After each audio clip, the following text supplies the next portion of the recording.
On today's episode of Hootworthy, I got to talk to Karen, a 10th grader here at GCA who's also an entrepreneur. We talked about her business she started, why she started it, the products she sells, and how she makes those products. Enjoy the show.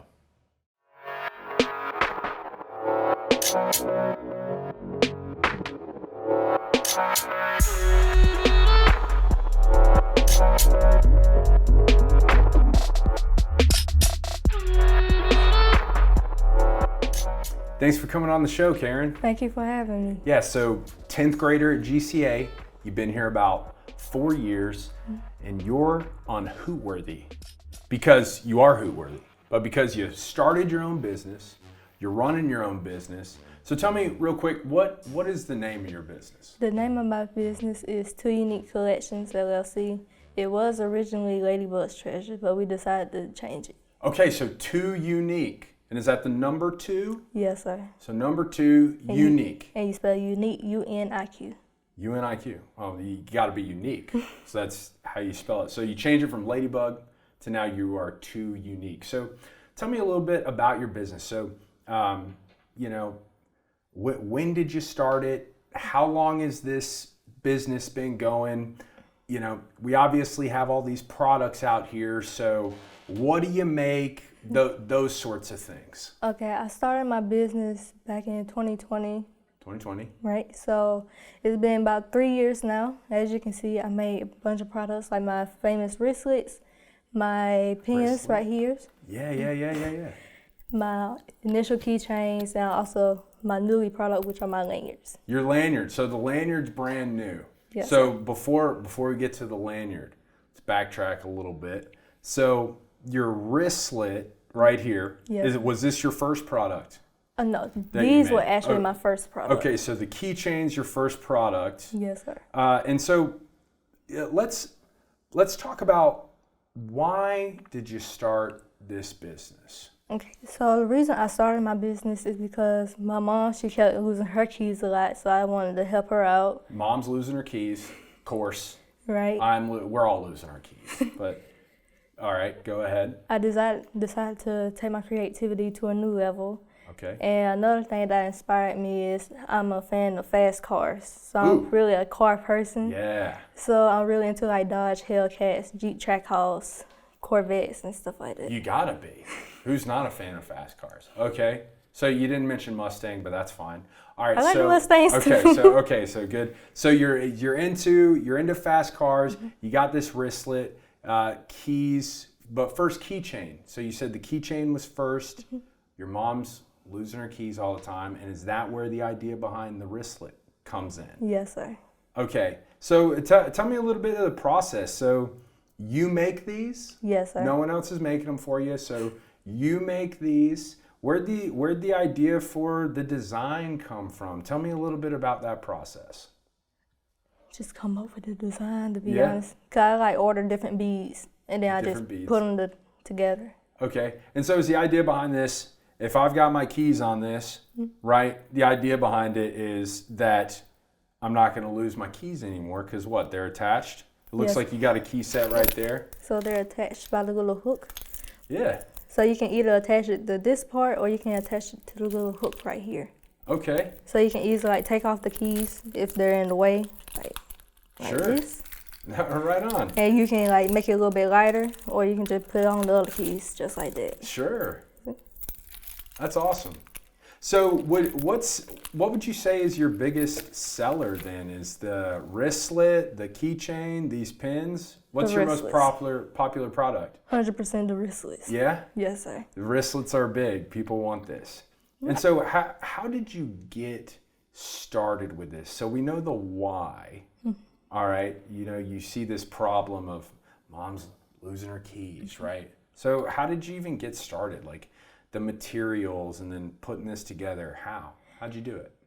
I had to ask for funding for my parents, which took me like 6 months to convince them because they didn't think I was really serious about it. Okay. So I had to come up with a plan, how I was going to do it and what I was going to make, and I had to present it to them.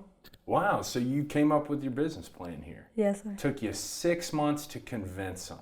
Yes, sir. They're like, she's just going to make this a hobby. So is this thing kind of taking off then a little bit? Yes, sir. Yeah? I really thought it was just going to be a hobby, but it turned into a business. All right, so tell me a little bit about your experience then, because it sounds like you're becoming a little bit of an entrepreneur here. So like, what are the things that you expected to happen? And then what were some surprises along the way? I didn't really expect a lot, Okay. but everything surprised me. Like, I didn't expect my business to expand like that. Like people to actually buy your stuff. Yes, sir. You were like, I'm going to make this stuff. Maybe one or two people will buy this thing. Right. So But it really shocked me about how many supporters I had for my business. that's amazing. So, what are some valuable lessons you would say going from just starting your business out to now you're 3 years into it, you've got multiple products, these wristlets, these pins, these keychains. What are some lessons you've learned along the way? I learned how to save my money, learn how to budget, learn how to invest in my business all at the same time. So mostly anything like money management wise, it taught me how to do it also. Yeah, so you're having to budget. So you can't you can't spend more than you're making. Right. Right? So you had to ask your parents for some funding. And obviously they took a chance, they took a risk. They said, okay, we're going to give you some money. We'll see how it pans out. Now, obviously, you've been able to pay them back, yeah? And then some. Right. You paid your loan back and then some. So now you're saving and managing that way, huh? Yes, sir. And you're getting kind of an education here, like a business 101 class here. Right. Finance. Yes, sir. And I think it's really helping me because I want to become a real estate broker when I get older. Real estate broker. Okay, because that was something I was gonna ask you a little bit to talk about is, what are your plans with this? Are you wanting to keep this going? Do you want to add more products? Do you want to, increase your volume, or you want to go a different direction altogether? Right now, I want to expand it. So I want to keep it going, probably like until I turn 18. And then once I turn 18, I'm probably going to slow down on it and then go to real estate school and work on being a real estate agent. But if I have time, then I'll work on it. But if I don't, I'm probably just going to start the business. Okay, so you're using this as a way to make some extra money. Yes, sir. You're also learning a lot, you say, having to budget, manage your money. You took some risks, obviously. And so you're saying that you'd really more want to go toward real estate. Yes. So how do you see what you're learning right now with this translating to what you're going to learn and doing real estate stuff? In real estate, it's a lot of math and how to budget the money and everything. So right now, my mom is showing me like the percentage of what a broker gets and the percentage of the agent and how much they'll get for that house and the commission and everything. Right. So I'm doing the math with that as of right now. Very cool. I'm doing math with this. Yeah. So wait, would you say you're doing well in your math classes at GCA then, obviously, because you're doing all this business math, or is business math a little different than GCA math? It's a little bit different. Yeah? It is 100% different. Yeah? Okay. You're probably doing, are you enjoying the business math a little bit more than the GCA math, or what? Yes, sir. Yeah? Definitely enjoying the business math. Because it's fun making money. Right. Right? It's fun making money. The math means something a little bit more. Well, hey, maybe that can encourage you a little bit with the GCA math, applying it to the business math a little bit. So if you could go back in time, Karen, when you're just starting, so you're 3 years into this business, if you could go back in time, what kind of advice would you give Karen 3 years ago starting this business? I'll tell her to save a little bit of money, help out my parents with the loan. Oh, there you go. So I'll definitely tell her to, hey, save a little bit of your money so you can help them out a little bit. There you go. Okay. Save a little bit more. Hey, it's hard, it's hard when you see that money coming in, you're like, hey, I want to spend this. So that's great though, learning from that. So switching gears a little bit, we got this, your business is popping off, doing awesome. You have all these different products here, but what do you enjoy about being a student at GCA? What I enjoy is the teachers are nice, the students are nice, everybody is helpful. Even if you're having a hard time in the lesson, you can either ask a student that gets it or you can ask the teacher and they'll help you out. That's awesome. Helpful people, yeah. Teachers, glad to hear you're having great experience with the teachers and students and making friends. So you're even making friends online. Yes, because that's a knock on virtual school. It's like, can't meet people, can't make any friends. Would you say that's been true for you? A little. Making some friends, meeting some people a little bit. You get to meet them at like GCA events if they're like close to you. Yeah, well, that's awesome. So how has being a student at GCA helped you in pursuing this business? The flexibility of the schedule. Awesome. The sense I can like work on it during my lunch, or once I get finished with all my schoolwork, I can work on it after school. Nice. So I just like how flexible the schedule is to help me work on more of my products. Yeah. Okay. So tell me, how long does making this take? Like average? How long does it take you to make something like this? I'd say like 2-3 minutes. 3 minutes? Yeah, it doesn't take long to make them. I'd be 2 hours. I would still be trying to figure out how to make this thing work. Can you tell me a little bit, like, how do you make this? Is this like where do you get your materials for all this kind of stuff? I get the elastic.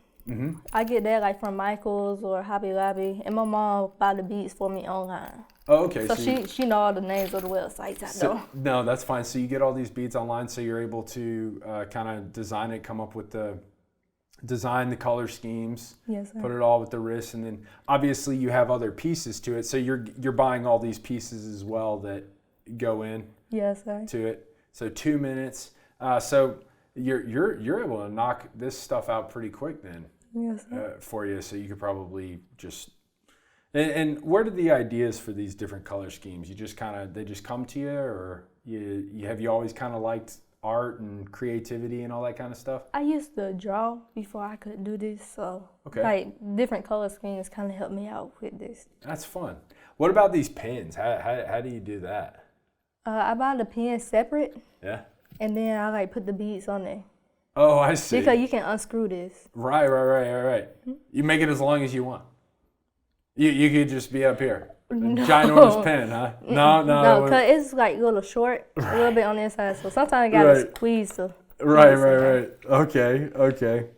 So you have flexibility, you're able to work on this.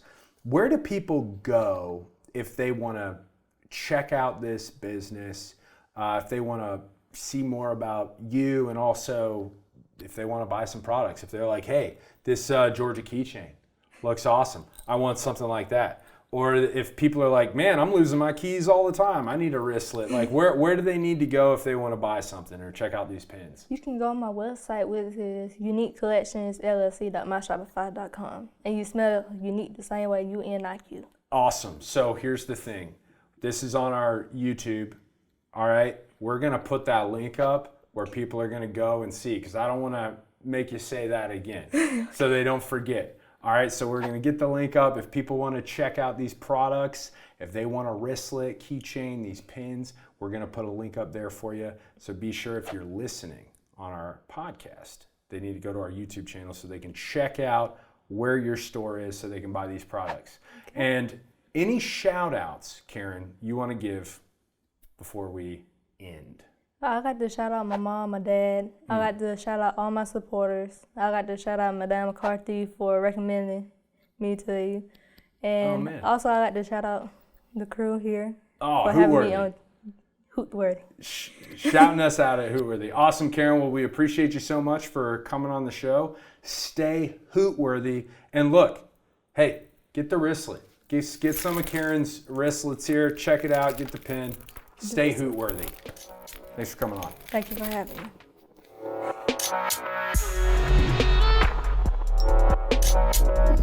me.